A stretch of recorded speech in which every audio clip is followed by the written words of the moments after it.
Welcome to Let Me Fix This. Enjoy the video. You'll begin by confirming prerequisites.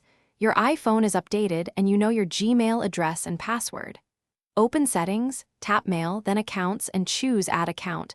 This gets you directly into account setup. Once done, pick Google from the provider list so the system prompts Gmail-specific sign-in. Make sure you permit the necessary permissions when prompted. This lets Mail sync mail, contacts, and calendars. This first pass gets the device ready and launches the actual sign-in flow.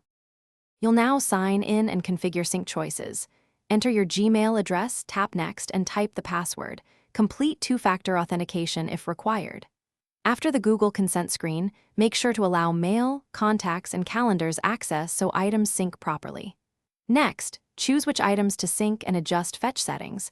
Use Push for real-time delivery or Fetch on a schedule to save battery. Once configured, Mail will begin downloading your inbox and labels.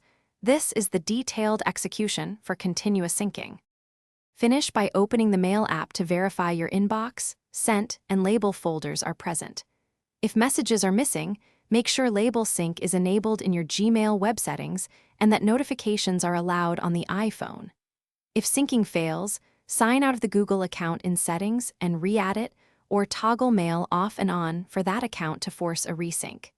If two-factor or app passwords are involved, generate an app-specific password and retry.